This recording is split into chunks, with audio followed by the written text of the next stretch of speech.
ஏமாச்சி அரசியல்னா சொகுசுக்கு இடம் இல்லைன்னு சிஎம் ஸ்டாலின் பேசியிருக்கிறாரே, அரசியல்னா அவ்வளவு கஷ்டமா என்ன? சரி, சிஎம் ஓட ட்விட்டர் பாக்குறியே, ஒவ்வொரு நாளும் எவ்வளவு ப்ரோக்ராம்ஸ்ல கலந்துக்கிறாருன்னு பாத்தியா? சிலர்லாம் ஒரு நாள் டிராவல் பண்ணாலே 3 நாள் லீவ் எடுப்பாங்க. அவரு என்னடான்னா காலையில சவுத்ல ஒரு கிராமத்துல இருந்தா சாயங்காலம் நார்த்ல ஒரு கிராமத்துல இருக்காரு. இப்படி இந்த வருஷம் மட்டும் கிட்டத்தட்ட 15,000 கிலோமீட்டருக்கு மேல கார்ல மட்டுமே டிராவல் பண்ணி தமிழ்நாடு முழுக்க நலத்திட்ட உதவிகள் வழங்கியிருக்காரு. இதெல்லாம் பிசிக்கல் ஸ்ட்ரெஸ்னா அதுக்கு மேல நிதி தராம இழுத்தடிக்கிறது, வரி உரிமையை பறிக்கிறது, திட்டங்களை வரவிடாம தடுக்கிறது, ஆளுநர் மூலமா ஓயாம தொல்லை கொடுக்கறதுன்னு தமிழ்நாட்டுக்கு எதிராக அத்தனை வேலைகளையும் செய்யற பிஜேபியோட பொலிட்டிக்கல் பிரஷர். மத்த ஸ்டேட்ல எல்லாம் இப்படி பண்ணி மொத்த பொலிட்டீஷியன்ஸையும் தன்னோட வழிக்கு கொண்டு வந்த பாஜகவால ஸ்டாலினாலதான் தமிழ்நாட்டுக்குள்ள வர முடியாம வழி தடுக்கப்பட்டிருக்கு. இப்ப சொல்லு, ஸ்டாலின் பாலிடிக்ஸ் எவ்ளோ டஃப்னு.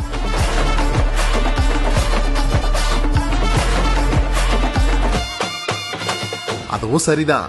இந்த வருஷம் ஸ்டாலின் செஞ்சதுலயே தரமான சம்பவங்களை சொல்ல பார்க்கலாம். செஞ்சது எல்லாமே தரமான சம்பவம் தான். அதனாலதான் தமிழ்நாடு வரலாறு காணாத பொருளாதார வளர்ச்சியை அடைஞ்சிருக்கு. ஓகே 11.19% பொருளாதார வளர்ச்சியையும் 16% ஜிஎஸ்டிபி வளர்ச்சியை தானே சொல்ற? ஆமா, ஆனா இப்போ நான் சொல்ல போறது என்னோட ஃபேவரட் மொமெண்ட்ஸ்.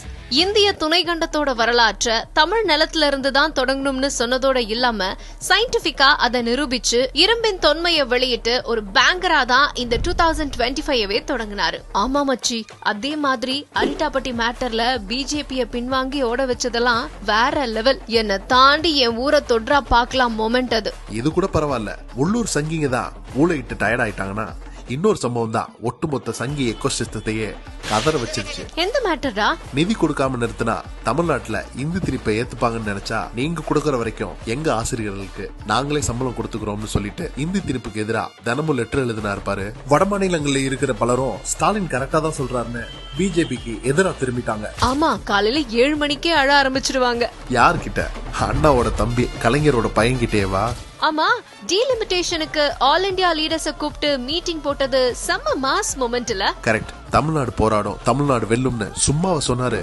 அதுக்காக தானே மாநில சுயாட்சி பற்றி ஆராய உயர்நிலை குழு அமைச்சாரு. அதோட விஸ்வகர்மா திட்டம்னு குல தொழில நோக்கி எல்லாரையும் தள்ளலான்னு பார்த்தாங்க.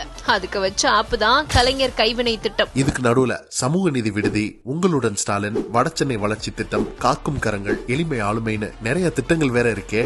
Valluvar Kottam, T Nagar J Anbazhagan flyover, Kovai GD Naidu flyover, Tholkappia Poonga, Kovai Semmozhi Poonga, Trichy bus stand, model school, Madurai Velunachiyar மேம்பாலம், பொருணை மியூசியம்னு சொல்லிக்கிட்டே போகலாம். இன்ஃப்ராஸ்ட்ரக்சர்னாலே டிஎம்கே தாண்டா. தமிழ்நாடு முழுக்க லோ ஃப்ளோர் பஸ், சென்னையில இ பஸ், ஏசி பஸ், டிஜிட்டல் டிக்கெட்னு அடுத்த லெவலுக்கு டெவலப் ஆயிட்டே இருக்கும். அவ்வளவுதானா?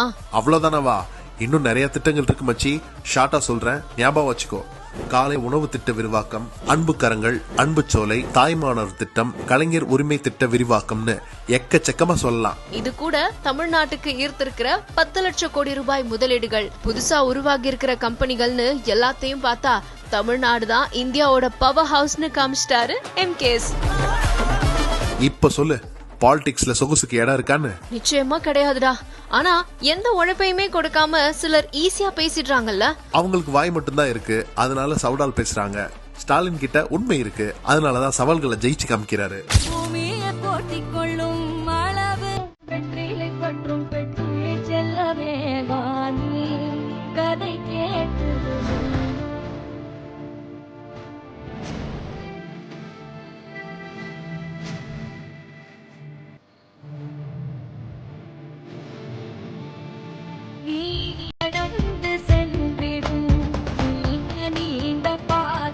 அப்போ அடுத்து 2026ல தான் பெரிய சம்பவமே லோடிங். என்னது? திராவிட மாடல் 2.0.